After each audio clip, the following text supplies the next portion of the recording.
Hey, how you doing, Pete? Haven't just been speaking to you for 5 minutes. Exactly. Like, do you know what I mean? That's why I think just record straight away, and you can just take a bit out of there, and then we can get going. Yeah, anyway. I'll intro it, shall I? Yeah. Okay, cool. Welcome back to the Carpangler Chronicles. We've got a little bit of a different episode for you today.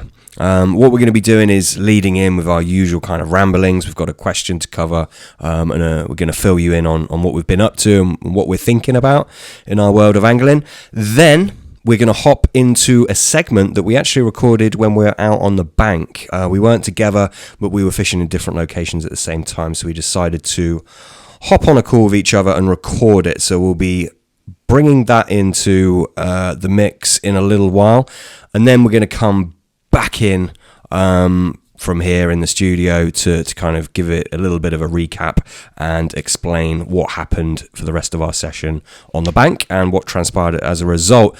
So a little bit different for you today. Hopefully you enjoy it. There's sure to be lots and lots of golden nuggets in this. So yeah, stick with us. As always, we're going to kick things off with our drink of the episode. What are you rocking with this week, Pete? I say this week. We never do these weekly, let's be honest. What are you rocking with this time, I should say? So this time, I am rocking with, well, first of all, I'm drinking out of a new glass. Oh. So I think that needs a little mention.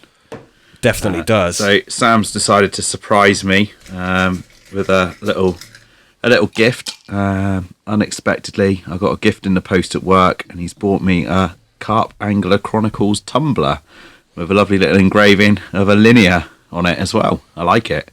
Mm-hmm. And have you got yourself one? Yeah, I got myself one, yeah. Yeah, we've got identical ones. Of course we have. Of course we have. Only two in the world. Yeah, absolutely. I thought we'd get one each. If anyone wants to buy one, I'm sure I could sell it. What do you reckon, 200 quid? I think, yeah. I mean, that's a bargain. Yeah. But yeah, no, this week I've got myself an elderflower gin liqueur over ice. Oh, it's my second one. So, ooh, yeah, it's a bit different. It's something I've had in the cupboard for a while, to be honest, mate. I'm running out of choices. Had to have a drink with the pod, and that's what I've got. Yeah, very in touch with your feminine side, I see. There's nothing wrong with that. I have been for a few years now, mate. Yeah, no doubt. Me, what I've got is I got proper number 12 Irish whiskey. Is that good? That was brilliant. Yeah. Sounded just like Conor McGregor, I imagine. Yeah. So I've got, I mean, look, whiskey, you know, those in the know of whiskey out there will know this isn't, you know, it's not a well-respected whiskey. It's a whiskey by Conor McGregor, the MMA fighter.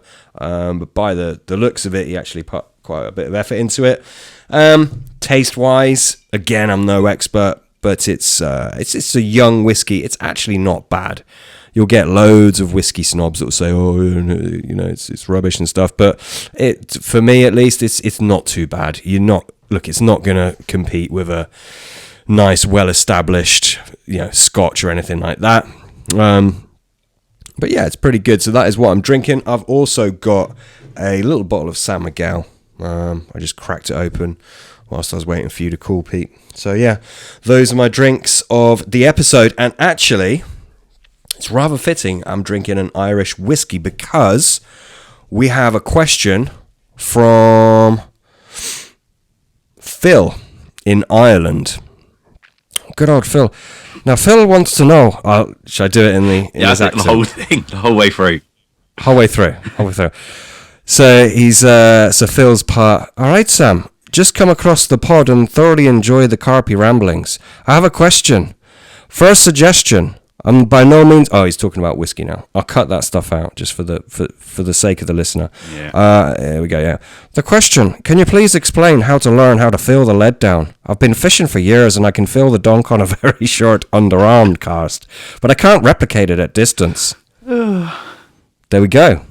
Now, Phil, by the way, I'm not shit-talking you, buddy, and I apologise if you or any of our friends from Ireland are offended by this. It's all meant in good jest. He might not even be Irish, to be fair, but he lives in Ireland. So yeah, feeling the donk down basically. Obviously, I'm sure you all know what that means. When you cast out, you stop the line just before it hits the surface, and then you keep the line taut and you feel it down, so you can get a good idea of what kind of substrate you've landed on. Obviously, that's what feel means. Pete, do you wanna lead in with this one? Any advice for Pete? For Phil? Sorry.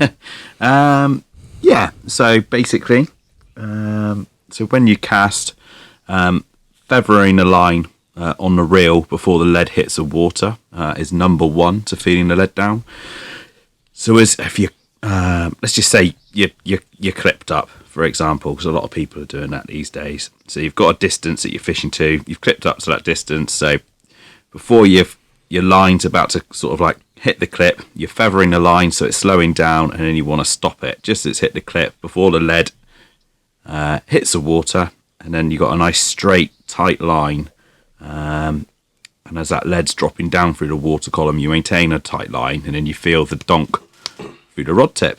And I think another thing to point out is the trajectory of the cast.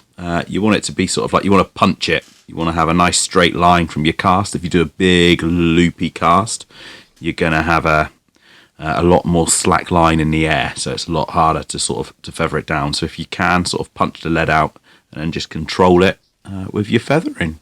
Sam? You nailed it. Like you didn't leave me anything. Yeah, that's pretty much it. Good points. Yeah, feather it down, which means putting your fingers on the spool to slow it down as it nears the water surface, and then stop it before it hits the water surface. If there's line still coming out when that lead hits the water, obviously that's when it slows down a lot. So line's going to carry on coming off the spool, which is obviously going to leave a lot of slack line. So that lead won't be on a tight line when it hits the bottom, and that is the big key, right? So if you think about all the different components that need to be in order for that line to be nice and taut when it hits the floor, that's what needs to happen. The other thing is, if it's a really shallow lake, the chances are it's going to be very hard to feel that lead down. So if you're doing all the things that are supposedly right, but you're not feeling that donk, maybe it's just a very, very shallow lake. I'm sure if it's shallow or not. So definitely pay attention to that. And lastly, if you're just landing in a load of weed or something like that, again, you're not going to feel that lead donk down on as if you would on a harder substrate. So yeah, I think that's about it. There's nothing else that springs to mind that would be a factor. So keep the line really, really tight. Slow that lead down before it hits the water. Stop the lead just before it hits the water. Keep it on a tight line. Keep your tip up all the way until it swings down and hits the lake bed. Bear in mind, if it's too shallow or if it's landing down into weed, you're probably not going to feel it. And I think that's it. I think something with a shallow lake as well. If you know the lake's shallow, just sort of try leading around with a lighter lead. So it just gives you that extra little bit of time just before the lead hits the bottom. So it might give you a little bit of extra time just to make sure there's no sort of slack running through the water or anything. But yeah, good point. And do you remember those, were they called parachute leads?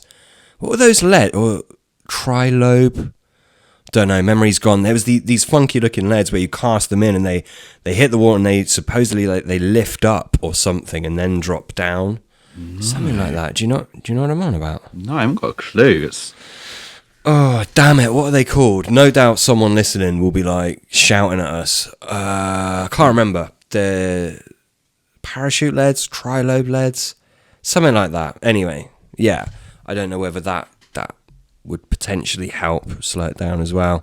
Probably can't get them. Probably just ignore that from me, actually. Probably no use. But something like that, like you say, actually, Pete, light lead is probably a good shout. But then again, because it's not travelling down as quick, that's going to stop you feeling the lead down as well, isn't it? So it's pros and cons to using a light one or a heavy one, I guess. Yes, yeah. Particularly, the shallower water. And the other thing as well, if you're worried about if it's dropping into weed and things, obviously then if you start pulling back through, you'll be able to feel it sort of pulling back through the weed. If it's just gliding over silt, you might be in super thick silt. So there's more to it, isn't there? You can sort of still, even if you're not getting that drop, you can diagnose a little bit and sort of get that picture in your head. Yeah, exactly. Yeah, there we go. Hopefully that helps, Phil. Sorry about the accent, buddy. Awful. I actually sent the poor guy a typo in reply to his message as well. I meant to put how shallow is the lake, but I think I put how shit is the lake. So straight off the gate, this guy probably thinks I'm just an awful human being. Hopefully he realises I'm not. There we go. So Pete, what's new with you, buddy? Obviously we did the night the other week, which has taken us a little bit of time to do this, but other than that, what is new in your world of angling?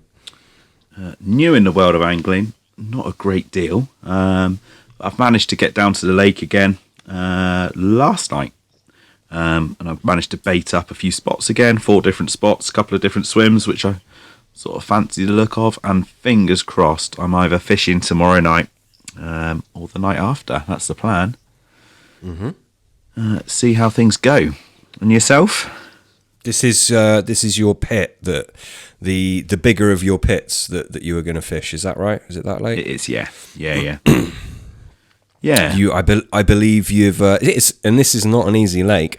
I believe you've had 100% success rate on that lake. Is that right, Pete? Correct, Sam. Over the course of, was it 7 years? Yeah, 6 years? 7 years, I think. Yeah. 7 years, never blank.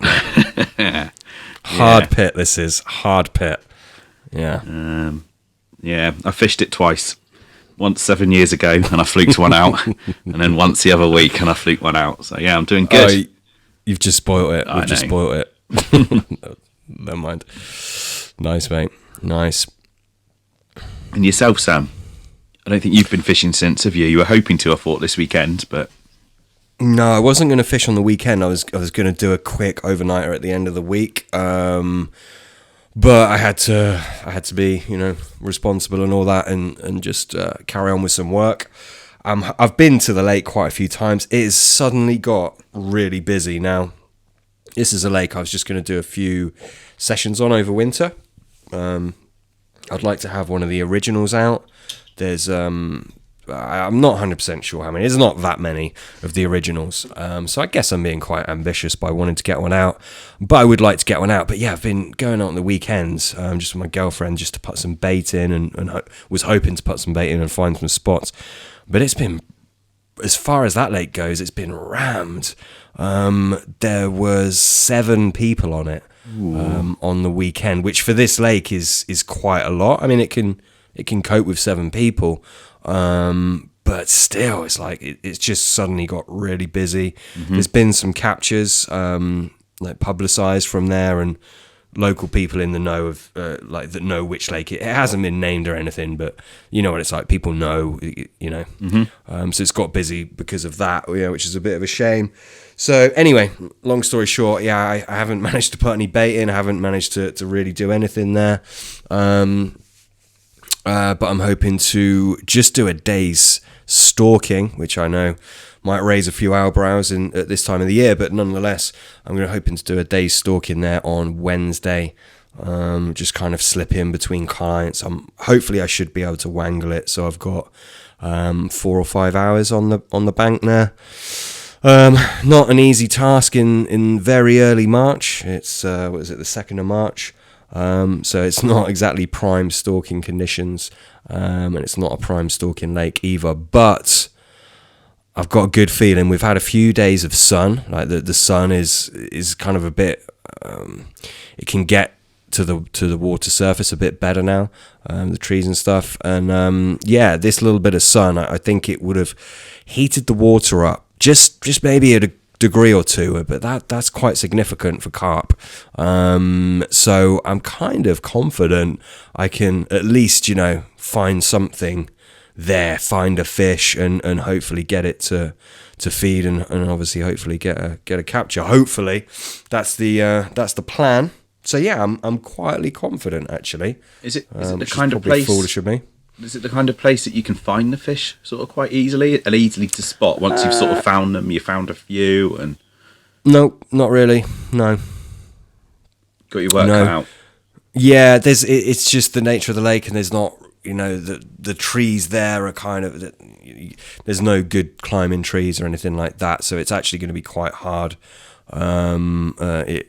It's not the best stalking water. Definitely not the best stalking water. And the margins are very, very shallow for the most part as well. So it's not. I've definitely got my work cut out.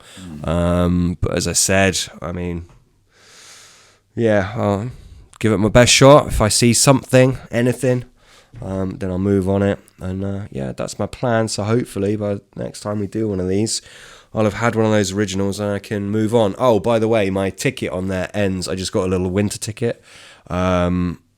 And that, which is probably a bit silly because I've literally only fished it once. But that ticket ends at the end of this month. So I kind of need to get one out within the next couple of sessions. So pressure on. Otherwise, you know what I'm like, mate. I can't just leave something if I feel like I've got unfinished business. I'll have to buy another ticket, which will be a full year. And I'll have to fish it until I get one of the originals. It's just how I am. Don't really care about catching the A team or anything like that. But I just like to get one of the originals from there, just so I can kind of tick it off and say, oh yeah, I've done that before moving on to somewhere else on the water park. So that pretty much sums it up, mate. To be honest. Yeah, I hope you do as well, because I know what you're like. If you don't get one, you'll have unfinished business, and that means you'll be back there next winter, or buying a ticket for the coming season, one or the other. I just want to move on. I mean, it's a nice lake, don't get me wrong, but I just don't want to be fishing it in spring or summer. I really want to go onto a big pit, like a real big water. Really, really want to. I've got that fire kind of burning in me, so I don't want to hang around, but I probably would carry on fishing it until I get one, rather than leaving it until winter, because I've got plans for winter anyway. So it's like, I don't want to be putting everything on hold. I'd rather just get it done. There we go. We'll see what happens, mate. Yeah, nice. Well, there we go. I think it's probably a good time to lead into our On the Bank segment. Do you think, Pete? I think so, yeah. Obviously we're out on the bank, so it's sort of worth everyone bearing in mind that the audio's not as fantastic as normal, but hopefully everyone will enjoy a little listen. Yeah, there is actually a few moments where the rain comes quite heavy and it's a bit hard to hear. It literally passes really, really quickly, so just bear with it. Enjoy. We will see you back in the studio after that.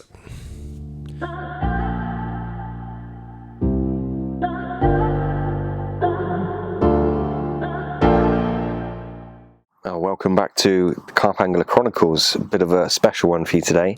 We're actually out on the bank, not together, unfortunately, but I'm up here in the Cotswolds, and Pete is down in Cornwall. Do you want to kick it off, mate? What do you want to set the scene for us? Yeah, I can do. So I've been at work all day, so it's been a bit of a rushed one, bit of a mission getting to the lake. I wanted to leave work early, I couldn't. So basically I had to battle rush hour traffic and everything, but I've made it down here. I tried to be prepared though. I did come down last night and I had a little lead around. It's a lake I'm not familiar with, so I had a little lead around. I found some spots and I got some bait out. Weather conditions yesterday are very similar today, and like you say, I got a bit of a southwesterly and sort of pumping into one corner of the lake, so I knew it was going to be the same today. So I found my spots. Like I said to you, I was organised. My rods were all clipped up, ready to sort of get here at just on dusk and get out and fishing. And when I was here yesterday, there was nobody on the lake. And then typically, the swim I'd chosen there's two sort of swims right next to each other. If you were going to do a social with a buddy on the lake, they're the swims you'd go to. And there's two guys plotted up in the swim, so I've been on a bit of a mission. On nightfall, I've just sort of found a couple of spots in the margin. It's quite deep, so I think I'm fishing probably about 10 or 12 foot in the margins, and it gets a lot deeper, sort of to the middle of the lake. So I'm as confident as I can be. I've done my best. I've got here. sort of found some spots in the dark, a lake and swim I'm not familiar with, but I'm here, I'm doing it. That's the main thing. What about you, dude? Yeah, me, I've had a fucking nightmare day, to be honest. Similar to you, I'm fishing a lake I'm not that familiar with. Just a club lake up here in the Cotswolds. And I've had a fucking nightmare, dude. I've switched some work stuff around, changed some clients, even cancelled some clients, truth be told. It's a bit naughty, but really wanted to kind of get down for a bit of a prolonged session on the bank. So I had it all set that I was going to get up this morning. My girlfriend's going away for a few days as well, so it's perfect. She's going to leave the house at 7, so I plan to do the same, sort of see her off, and then bomb down to the lake. And plan was to spend, as much time as needed, half the day if need be or more, just finding the fish, seeing where they are, and kind of starting to piece it together. And then, with the idea of doing the night in the spot that I found. It didn't work like that. First off, woke up with I haven't told you, it's quite a bad cold. I feel like absolutely hammered shit. And then next drama was my girlfriend's car wouldn't start. There's something wrong with the immobilizer. So long story short, I ended up having to drive her up to her thing. She's going to some family thing in St Helens, which obviously fucking put me back hours. So I bombed. I don't know if you can hear that, mate. Bit of thunder? There's a loud clap of thunder. Yeah, it's getting closer. Oh. Beautiful. It's our first storm on the podcast. I love it. Be a big common tonight. Maybe. What, on a storm? Yeah, thunder. Big common on a storm? Commons and thunderstorms. It's a thing. Moon's quite small, isn't it? Yeah, you'd need the big moon. Yeah, I know what you're saying. I haven't looked at the moon phases, and there's no chance of seeing the moon tonight. Well.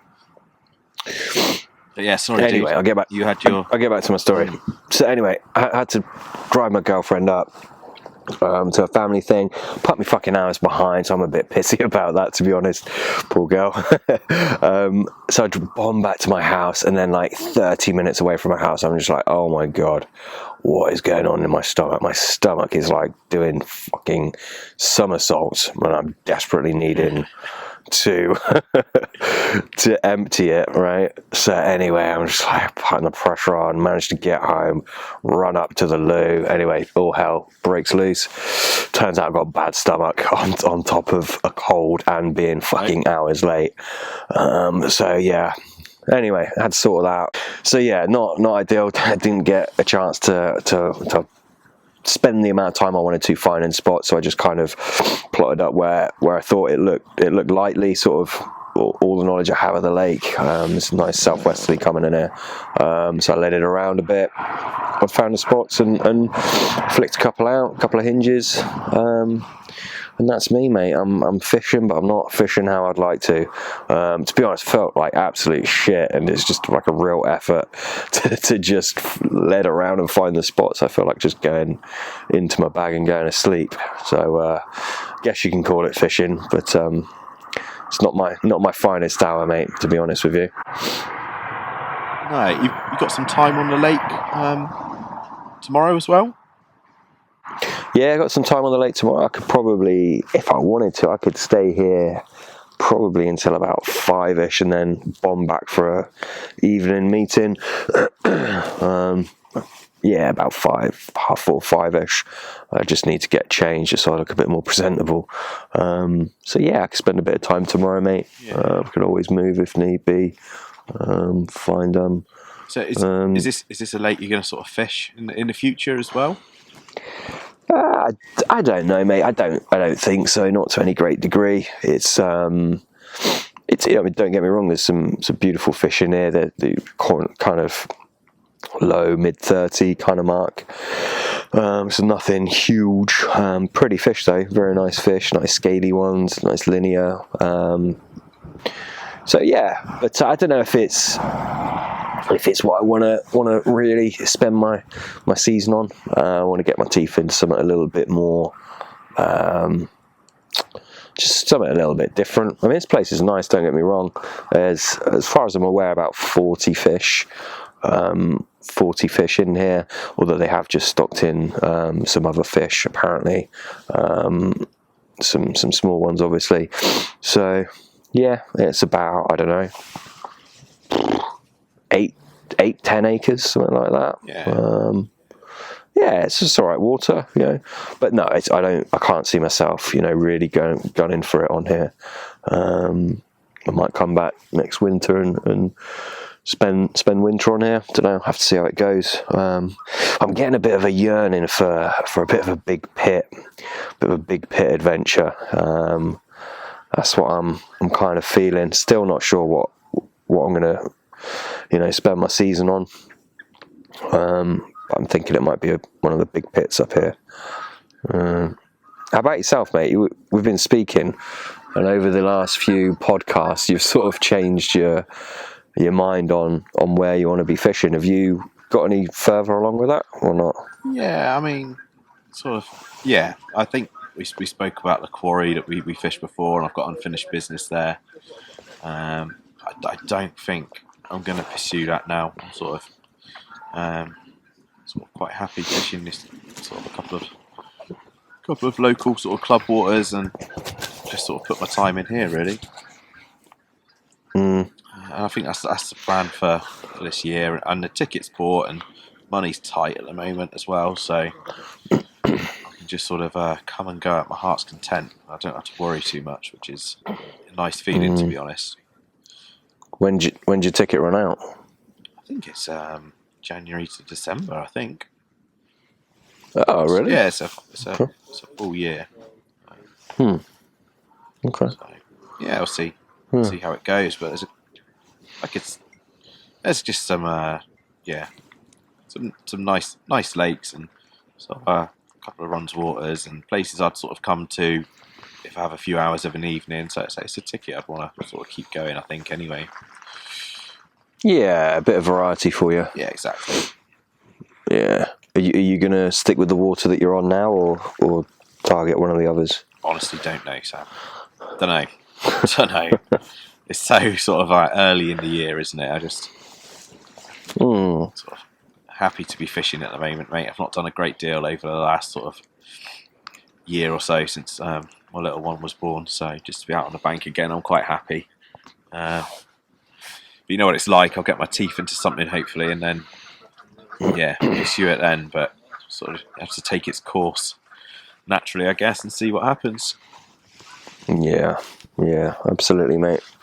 Absolutely. Do you reckon you'll have much time on the bank this year? Well, you can hear that, mate. The heavens have opened. Yeah, I hope so. I do hope so. It'll be more than previous years anyway, so quite sort of close to the lakes, and I can escape for the odd night or two. I think this rain's going to be so off-putting to the listener, but there's nothing we can do about that.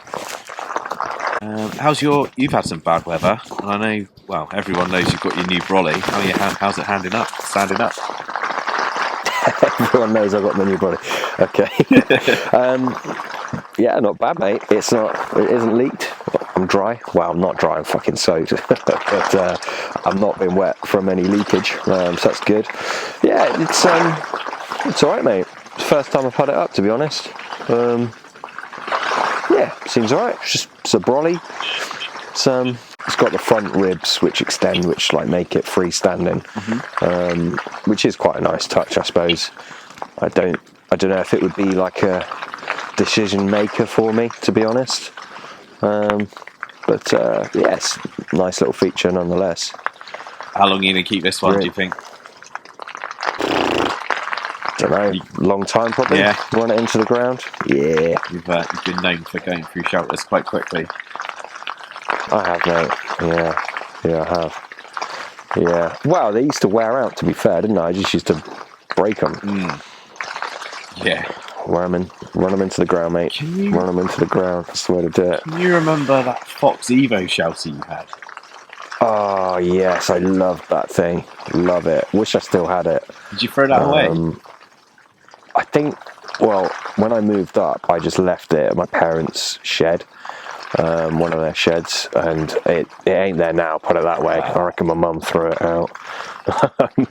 But I loved that thing. Like, honestly, it was super sun bleached. It was battered. It had, like a mouse has had a good old go of it. It was just in fucking tatters. All the poles were bent on it. But I used to love that thing. Like, I've had that in hardcore storms. I used to get it down. If no one knows, it's, in fact, Fox have just brought out their second version of it. I don't know if you can with the second version, but the first version you could have it. So it was like comically low. It would obviously be very long. It's like, I don't know how to describe it. It's called a, what is it, Pete? Is it Evo? Is it the Evo? I think so. Evo, yeah, Fox Evo, yeah. With the original ones, it basically comprised of, is it 4 poles and a midsection, something like that. You could pull it out, right? They're flexible poles. Pull it out, so it became very thin, but it was very long. And that's what I used to do. In bad weather, I used to have it super low. So like the front of it was, maybe 4 inches higher than my bed chair or something crazy. And I've been in some crazy fucking weather with that, and it was absolutely fine. Held up, it wasn't luxurious. But I think by the end, I missed that thing. You lost a pole or something. It wouldn't stay together. And I remember you had all sorts of bits of rope, and it was tied up from trees. And oh yeah, you need. I mean, yeah, I had to. Yeah, in the end, it was like it fucking. I'll tell you what, I got my money out of that thing. It had a bit of a life. I had to tie it up.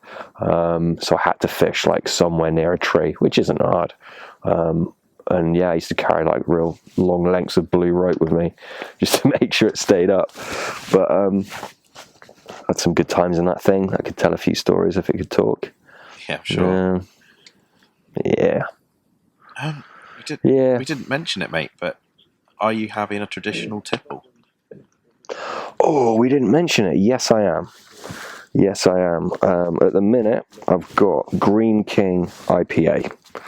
Nice. A bit of a classic beer, old one that. Yeah. Been going many a year. That's always that's the kind of beer that when you go into like Wetherspoons, they've got it in like on the bar for like 99p or something ridiculous. They sell beer for 99p. Oh, what, mate? Yeah, they do. No. Like, they have like specials, don't they? And it's normal. I remember always going in like a Wetherspoons, and it was like Green King, 99p a pint or something. It always reminds me of that. So I knew we were going to do this, and I wanted to. I was actually scouring the shelves for something which will take us back. I don't know how we got into this, but we used to drink a lot of Krabby's ginger beer on the bank. You remember that? Mm-hmm. So, yes, I do. So I couldn't find that anyway. So I've ended up going with got a couple of bottles of cider. I've gone for I think it's like a kiwi and lime. It's very sweet, very sweet. I wanted something easy drinking on the bank. So yeah, it's all right. It's nice.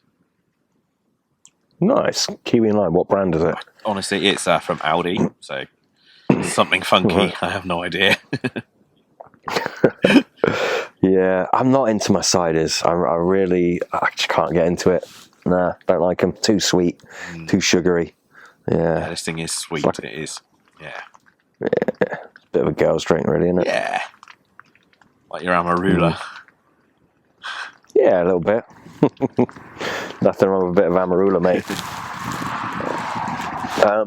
So yeah, I've got a couple of these, and then the rest I went to Co-op on the way. Oh, that was the other fucking nightmare I had today. I realised partway here, it's like an hour drive from my house, that I'd left my shotgun mic at home, so I couldn't record this in the way I was going to record it. Luckily, I had a lapel mic, which I'm recording on now. The battery had died in it somehow, so I had to hunt around different shops to get the little battery for it. It's an LR44 battery. God, yeah. Bloody nightmare. Anyway, I ended up in Co-op, so I've got some Co-op lager, which is a bit slovenly. And to be honest with you, and this is unlike me, people are going to get the wrong idea about me, but I've actually brought a bit of whiskey to have on the bank as well. Just a little tipple, a little nightcap. I know, yeah. More so for the sake of this podcast, but then I've only just remembered I've brought it, to be honest with you. yeah, got a little bit of whiskey as well. Nice. Talking of funny batteries, can you remember like the old Fox Micron alarms? And they used to have that real like annoying shaped battery that was just impossible to get anywhere. Yeah, I do. I don't remember you having any Fox alarms, mate. But yeah, I remember that. Like yeah, I remember. What were they? Like the MXs. Because I used to have I used to have the Fox MX, and I used to have like the old school like the leads and which went out to a sounder box. Can you remember those? Yeah, mate. I've had tons of different Fox alarms, MXs, the MX. What was the other ones? The remote ones. No. I can't remember. I had the STRs as well. What are you going with now? Fox again. Yeah, what have you got? Yeah, Fox. They are Fox. Oh, now you're asking. Like I've got a margin rod on the go, so I don't want to shine my light out on it, although it probably wouldn't affect things. Don't know. They're mid-range Fox alarms. They're remote. Yeah. To be honest, mate, there was once upon a time I'd have been able to tell you the make and model of every bit of my tackle, but nowadays I just don't know what it is. I don't really pay attention to that stuff. I don't know if it's an age thing. I don't know if you're the same. Yeah, I think it's an age thing. Yeah. I think when you're young and you're getting into your fishing, you're excited. You've got that buzz. You're learning all sorts. You're reading all the time. You're sort of immerse yourself in all the media and everything. And all the new tackle. It's exciting and stuff. And then I think over the years you realise actually, like this alarm's not really giving me anything over that alarm or the next alarm is. And you get used to something and happy with it. I've still got my Delcoms. I don't know how long I've had them for. But I've bought them second hand off one of the forums years ago. They're still going strong, mate. Yeah, I remember. Yeah, they're the only set you've had, aren't they? Yeah. They've been going. They've been going strong. Yeah. Yeah, only set of Delcoms. Yeah, yeah, that's what I meant. Nice, mate. Yeah, I used to have some Delcoms. In fact, I think I've had like three sets of TXIs. I'm sure I have. In fact, I bought a set about 2 years ago. Didn't even use them. Crazy. But yeah, I quite like Delcoms. I like Fox alarms as well. I mean, to be honest, I think things like that, like you say, as long as you've got something that you can rely on, it's not really worth spending too much energy on it, I don't think. Yeah. That's it. It works. You know it works. What more do you need? Exactly. Yeah, exactly, mate. Yeah. What talking of like tackle, I mean, some people might find it interesting. What are you fishing with these days? What's your setup look like? What I mean, I know you're kind of like a real mobile, like stalking kind of angler, right? Or at least you used to be. What? You still like that, mate? And I genuinely ask. I haven't fished with you for ages. Yeah. You still about travelling light and flicking it in edges and stuff, or are you? Oh no, definitely. A bit more spotty. It's all the same, to be honest, mate. I don't know if you remember years ago. So I haven't fished with you for a long time. We need to actually get out on the bank, don't we? I think you'd laugh at a lot of my tackle because it would bring memories back for you. Because I don't really change a lot. I just feel the need. I haven't fished with 12-foot rods for years. I don't know if you remember, I just have a little 9-foot stalking rod. And I ended up just taking that everywhere with me. And I just loved it. So I've got scopes now. Mark 1 scopes. I bought them second hand, I think, when the Mark 2s came out. Which are great for me because I've got no space at home. I've got a sort of a small car, not a lot of space. I could just get chucked in. Yeah, mate. I think I just nothing's really sort of evolved on the tackle front. I'm just sort of like happy with what I've got. Yeah. I've got a bit tarty with the reels. I bought like the Dival Whisker, sort of like 2.6s, which I think everybody owns with their scopes. And I went all out and bought the Western Development black spools for them. Oh no! Yeah, That's hideous. I did that. Actually, they're great because they're shallow spools, and a lot of the waters that I fish, and I fish, you don't need hundreds of yards of line. And I mean, these shallow spools only take probably 150 yards, 200 yards of line, like max, which is nice. I like it. Yeah. Are these like just exclusively for small waters, or is this like your only set? What do you mean? Like, do you have like a big water set of rods and reels? No, I don't. And I have been looking sort of late for sort of. I just wanted to get like a cheap set, like second hand, like 12-foot rods and some other reels, but I haven't had the need for them, mate. The last sort of quite a few years, my fishing's just been so sort of limited, I guess. I'm just grabbing an evening here and there, or just sort of like plotting up overnight and back to work in the morning, like I am tonight. That, yeah, I've not sort of campaigned a big water. I haven't fished like a big water or anything over sort of, I don't know, 12, 15 acres, something like that, for a long time. Just not had the need. Yeah. What about yourself? I remember you used to have the ESP snipers. They were your tools, weren't they? You used to love them. Oh, the original snipers, not those Mark II abominations. I don't know what they were thinking with them. I don't know if you saw them, but they're like a urban red logo on them. They look disgusting to me. They look like Argos toys. But the original snipers, they are some fucking rods, mate. I love those rods. Used them for years. Still got a set of them now. Not my original set. But yeah, I've got 4 of them, mate. 4 snipers, all 12 foot. They're 3 pounds and 3 and a quarter, I think. 3.5, can't remember. But yeah, still got snipers, mate. I've got a small rod as well. I've got the Grays 3-piece 9-foot stalking rod. Oh, wow. Which I've got with little Daiwa SS26 as well. Same reels as yours. Although I must say I don't have the little tarty spool on them. Yeah. So yeah, I've got that just for stalking and things like that. But no, I've got my snipers, which I love. I'll be honest though, they're wearing a bit, and they're quite old now. They don't think they've got as much punch as they used to.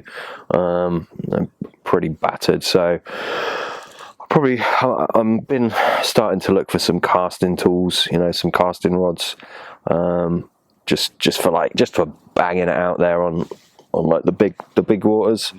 I couldn't think of anything worse being in a situation where there's fish showing 30 yards past your max cast or something like that. Would just be horrendous. So yeah, I'm looking at getting some beasts, and obviously probably gonna have to get the reels to match them as well, which all costs money, doesn't it? But I don't know if you sort of I like to look at the Witchwood ones. Is it the Riots? Have you seen those little mini pits? I had they look quite nice. I had a Witchwood reel. I used to use it for marker work. Do you remember that? No. Long time ago. I think it was one of the first reels they brought out. It might not have been. Long time ago. Yeah, it was crap, mate. It was really bad. I don't know what they're like now. They've probably come a long way now. I mean, that was probably like, I don't know, 10, 12 years ago, something like that. Probably a lot better now, mate. But yeah, that was awful. It was like really bad. Just wore down. I mean, it was alright to start with, but yeah, it just wore down. I think if you get reels, mate, you cough up with some Daiwa or Shimano, don't you? I know what you're saying. Do it right. That being said, I've heard good things about the ESP reels. The ESP reels. ESP Onyx, the big pit reels. Ooh. Yeah. Yeah, don't know. Yeah, I haven't done any research, or I haven't asked around, but I've from a few people I've heard say that like they're pretty solid. They keep going. They're like 120 quid a piece for a big pit, which is pretty cheap. So yeah, I don't know, mate. You have to get one, have a look in the flesh. Yeah. I haven't used a marker float or a marker rod for a long time now. Have you not? No, not at all. I thought about cast around, have a lead around, sort of find some spots, but that's not something I just don't want to carry the extra. Do you know what I mean? I don't know. It just doesn't do it for me. I don't like it. You don't like a marker float? No, not really. I think they've got their place, mate. I mean, really, mate, I think you're probably missing a trick there in the nicest way possible. Yeah, I haven't even got one in my bag anymore. Float, but I think that was ESP. They used to do like little mini ones, little like bubble ones almost. Oh, is it the Sonar or something? ESP Sonar? Maybe, yeah, maybe. I used to have some of those. But yeah, I don't know. I got a good sort of like, you get a good feel, don't you, for sort of like how deep the water is on the drop. And yeah, do you remember we used to do that? We used to go around different lakes, and we used to have like turns and competitions almost of who could tell the depth. What is that? How far is that? We used to have a little like wager on it. We were both incredibly accurate, I think, weren't we? Yeah, exactly. Like bob on, pretty much. Yeah. You get a feel for it, don't you? You do. Yeah, you do. I've been fishing with a lot lighter leads recently as well. A lot. Sort of has a A lot. What? Sorry. Hello. A lot lighter leads. So you sort of got to get. It's funny if I put a heavier lead on now. I've got to sort of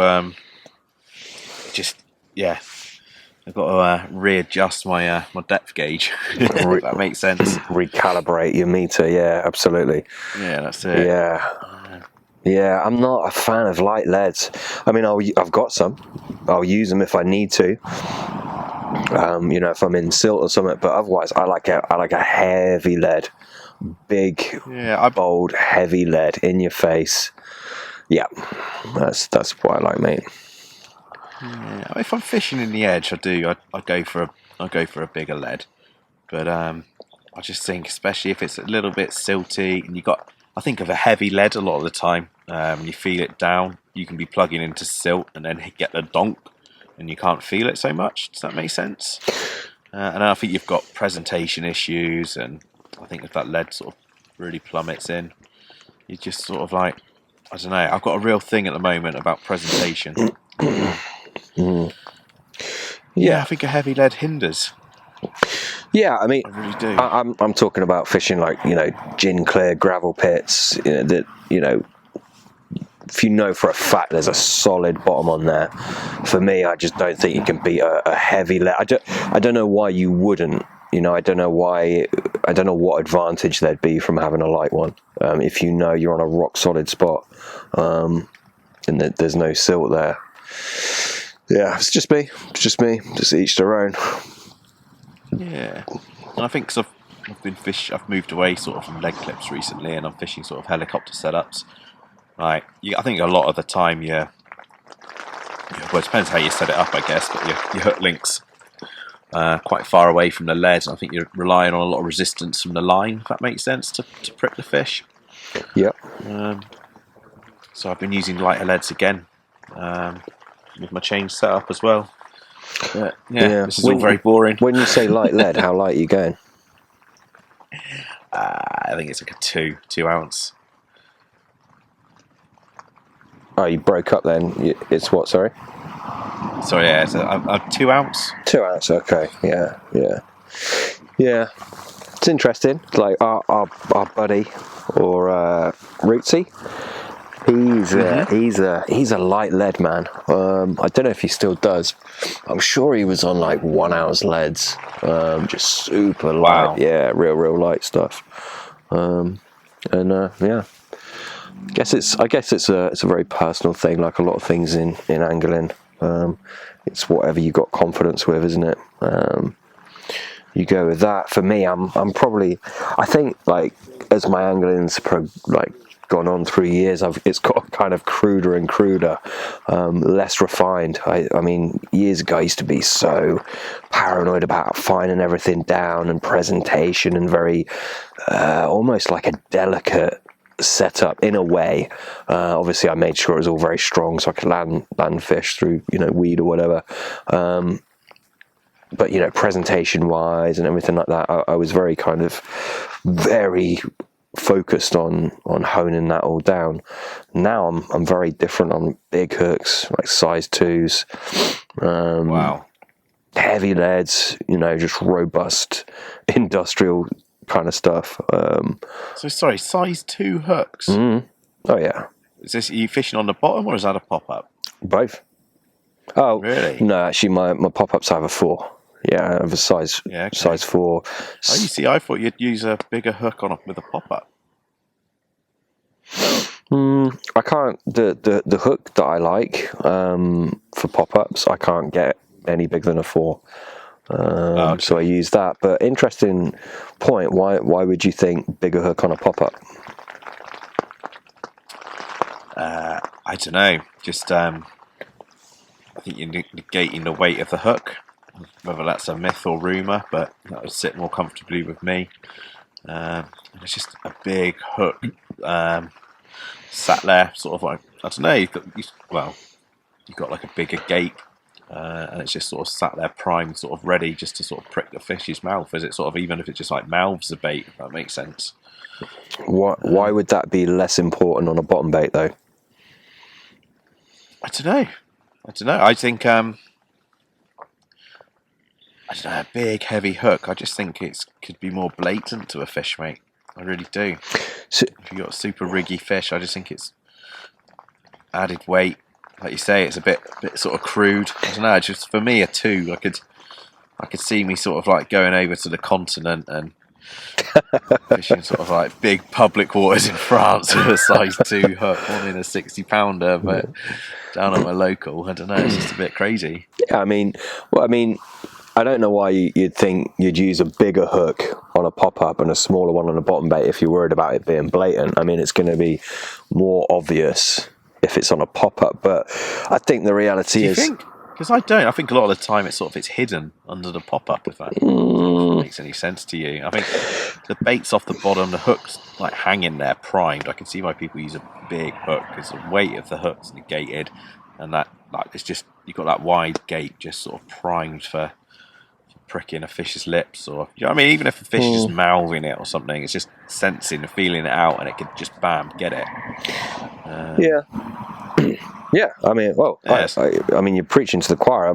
I agree with you. I think those are some of the pluses of big hooks. I don't worry about it being blatant at all. I mean, I just don't. There's lots of different, bits of weed and different detritus floating around, and I really don't think they look at that and think, hang on, there's a size 2 right there. I don't think they're doing that. I really don't. And it just looks like some kind of fauna or something. It doesn't bother me. Look, I might be wrong. But nonetheless, the thing is, it's all relative, isn't it? It's if you're fishing for doubles, do you want to be, slanging out a size 2 with a 6-ounce lead? Maybe not. But if you're trying to, pick out the bigger fish, I mean, if you look at a big fish mouth, right, a size 2, I wouldn't say it's lost in there, but it's a small, it's pretty small, really, in comparison. And don't get me wrong, there might be a certain fish that a fish springs to mind in Cornwall that's got like a very small mouth, but it's a big fish. And for that fish, yeah, I'd probably be fishing with a size 8 or something like that. Don't get me wrong, but I think generally if you're picking up the bigger fish, they've generally got much bigger mouths, and I think a size 2 in it isn't an issue. I don't think they spook off it, but that's that's the thing, isn't it? And that's the beauty. We don't know. Like, I don't know. You might be right. I might be right. We will never know. It's about finding your own way with it, I guess, isn't it?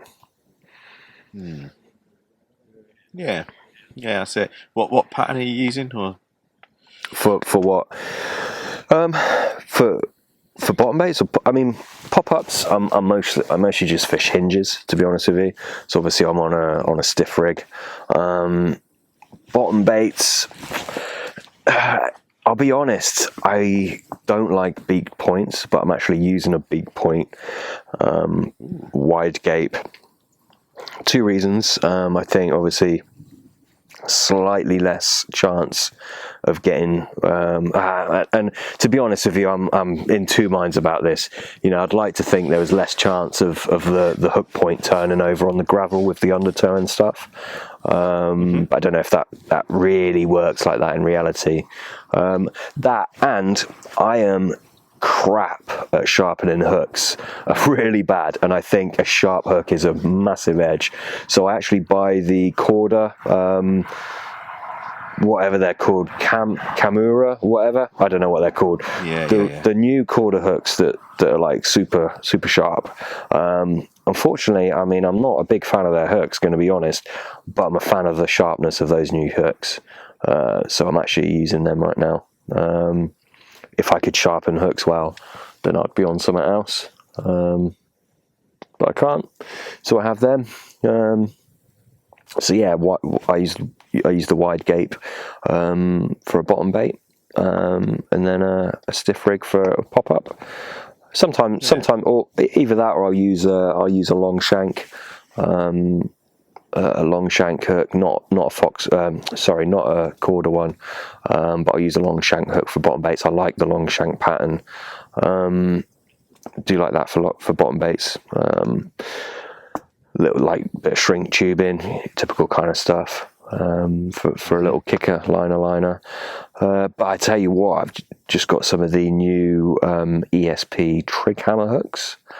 Don't know if you've seen those, mate, but they're bit different. They're like it's kind of like a curved shank style, but with an elongated shank, almost like a long. Are they like the old sort of? I don't know what used to be like. I don't know, like a continental pattern or something similar to that, aren't they? It's like almost like a curve, like a long curve shank, whichever way you'd say it. Mm-hmm. Yeah, almost like that. They're, with like a straight point. It's sort of like, yeah. Do you know what I mean?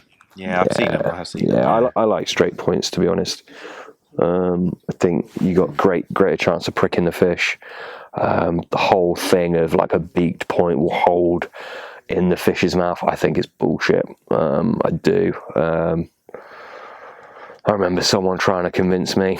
They were like, well, if you look at a hawk's talons, they're curved, so it's gonna hold in. And it's like, come on, no, it's not.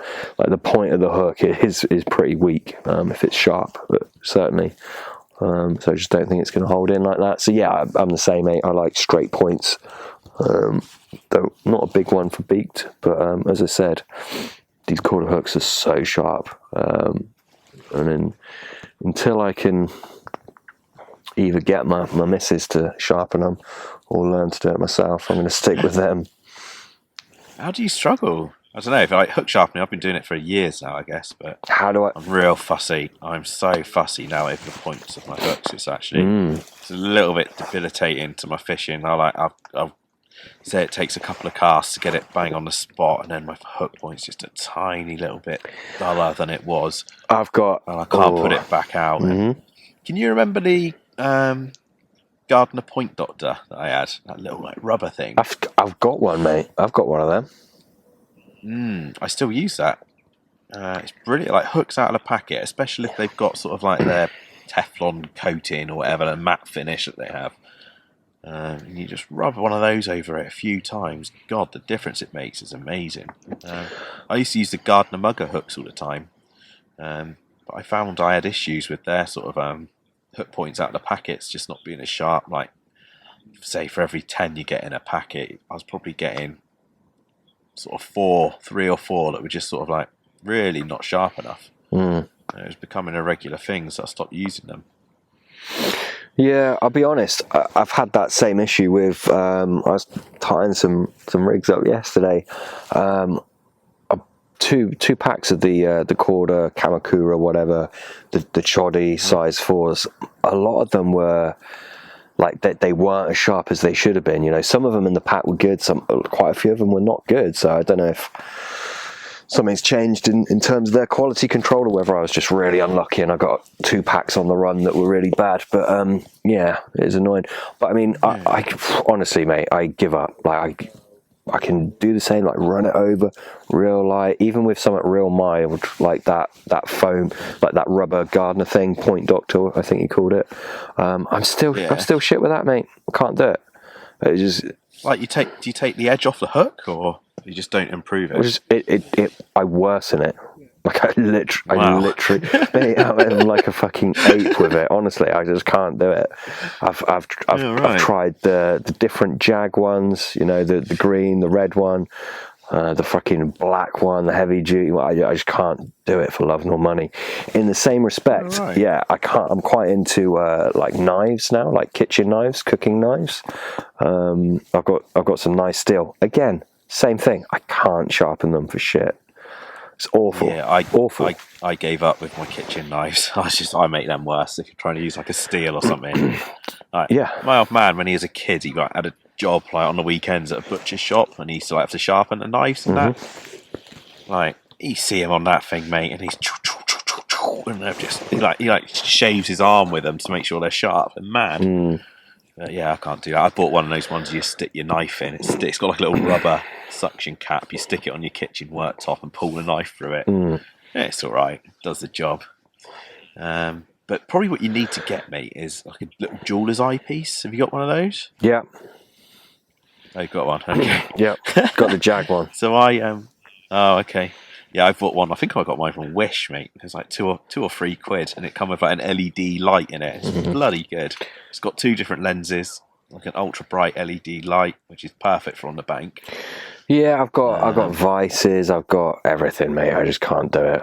Yeah, I'm honestly, for whatever reason, and I'm usually, if I want to do something, I'm usually like, I can get fairly good at it. Not amazing, but I can get pretty good at stuff. I know it sounds silly, but this, honestly, it's like it just doesn't work for me. Don't know why. I mean, I used to use like the real, like you mentioned the Jag, like the red and green handled sort of files. But I find if you have a rougher file, you just when you get like a hook out of the packet. Quite often, if you just sharpen, you hold that hook sort of upright, so it's just you've got like the curve of the hook and the point like facing towards you, and you just take off that top edge and don't worry about the sides. It's quite often all you need to do. I used to sort of like really sort of focus on all 3 sides of the hook to get the perfect point, but actually when you look at it under like the microscope, I guess it's really not. It's not necessary. You just need to get that one sort of side just really fine down, and instead of a vice, I've never bought a vice. I always use I've got an old pair of forceps from my fly fishing days, and they sort of clip and clamp in. So if anyone is listening, wants a top tip and they don't want to spend the money on a vice, an old pair of forceps, now just grip the hook and you can do your business. Nice, mate. Good tip. Yeah. When we have our social on the bank podcast special, Jobby, you'll have to tune me into it, mate. You'll have to show me how it's done, because I'm fucking clueless. Yeah, I don't know how you're struggling so much. Funny. Yeah. Tell you what, though, this leads in nicely to a little story. All very well and good, mate. Giving it the big one about hook sharpness. Do you remember? We were fishing. I won't mention it. Somewhere it's somewhere in Cornwall. Obviously, it was one of. I remember. Yeah, it. You know what I'm going to say. It was. I think. Was it? I was telling someone about that the other day. It's hilarious. Yeah. Do you remember? Yeah, I took you out. It was when I was teaching you how to carp fish. Obviously, you've been angling before that. I was teaching you how to catch carp. We went to that lake, and there was some bigger fish in there. You know, there was some 20s. I think there was like scraper 30. And you had probably the bluntest hook I've seen cast out in my whole fucking life. This thing was battered. I mean, he'd been thrashing the water to a fucking foam with this rig all fucking day, casting around. It was proper blunt, really blunt. And I happened to look at it and check it. This is how I remember it. And I was like, mate, you can't cast that out and expect to catch. It's like, it's really blunt. He was like, nah, it's fine, mate. Do you not think if they just, they just bite it, it's gonna stick in? Honestly. And I was like, nah, I think you really need to change it. You're like, nah, fuck it. Slings it out. 15 minutes later, 20 minutes maybe, his fucking rod is away, isn't it? Anyway, plays it in. It's like bigger than any fish I've had from there. It's like smashed his PB, which was probably about £8 at the time, with a frickin' like 24-pound mirror. Nuts. That's my take on it. It's a long time ago. Do you remember it like that? Yeah, pretty much. Yeah. You were seriously bitter. Yeah. Yeah, I remember it. I remember it well. I think on the same day you lost one, didn't you? You lost it. I think it was a big one. Yeah. And you were unhappy, Sam. Yeah. Got to earn your fish, mate. Yeah, good memories. Yeah, mate. Yeah, funny times. Funny times.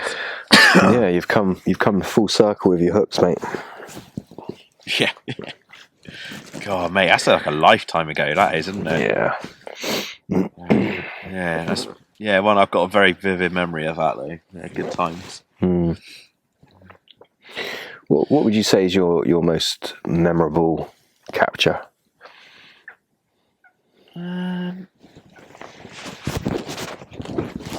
Wow.